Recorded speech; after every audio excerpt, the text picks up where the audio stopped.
Band that's been around for a long, long time, and they're one of the big bands in Canadian music. Well, they started out in 1975, and the 10 years that followed that were very successful. And now with the addition of guitarist Phil X, they're sure to continue as one of the best Canadian bands and a really rock-driven trio.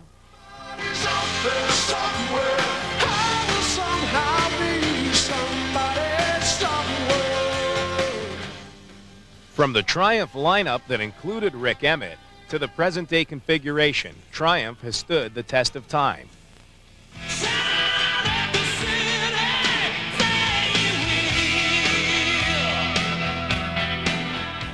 What's the difference now, do you find, as far as writing goes, having an infusion of new blood into the band? Because I guess towards the end of Triumph, as a fan I noticed, and as a friend of yours, it was like you guys were sort of not going through the motions, but it was almost as if you were. Do you find that you're a lot more revitalized now as a band? Is it more exciting? I think we were going through the motions the last couple of records. You know, we were. I don't know what happens in a band, but you know, sometimes they just get to that point where it just seems like it's outgrown its usefulness or something. It's like being on a big hamster wheel that won't stop, and it's got its own momentum. Mm-hmm. And this hamster wheel? Yeah, you know what I mean. Nice, You know, a hamster when you were a kid.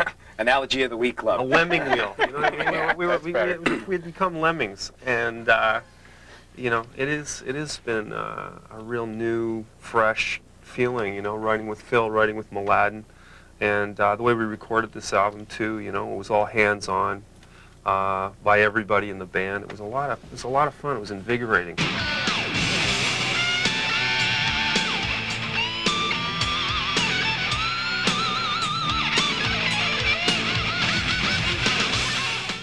Guitar is a big part of the album, and that's courtesy of the newest member, Phil X.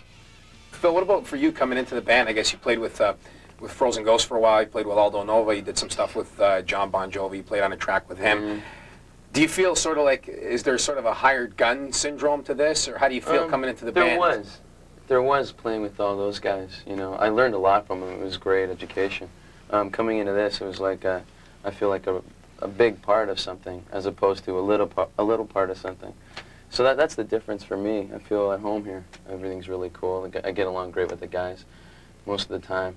I'm glad you said that. With the release of a new album comes the obligatory music video. Shot by director Don Allen, the visuals are open to interpretation. Don tried to explain to us what he saw, and we didn't know what he was talking about until we saw the video. It's a pretty ambiguous song, really. Yeah. You know, like he turned it around because it's written from the standpoint that the city's ominous, and you know, the girl that you're talking about is sort of in peril, and then he turned the whole thing around where, you know, she's a vampire. She takes advantage of men. You know, Is she a vampire? Yeah. Oh, you that's seen the what video it yet? is. I get it. I didn't get it either when I first saw the rough cut. I didn't even get it.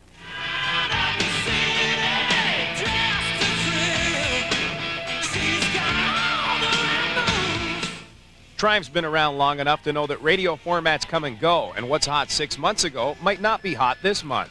If consciously you try and make records for radio, you're going to end up a stump somewhere, because who knows what it's going to be by the time it comes out. So we just did what we thought was good sounding, good writing, you know, good vocalizing, good Triumph. Good Triumph has always meant great live shows. And though for the moment there are no definite dates set and no staging concept confirmed, we do have this promise. When we go out, it's going to be large. The legacy lives on. Good to see. Yeah, Triumph's still kicking, definitely. Yeah, all right. Okay, speaking of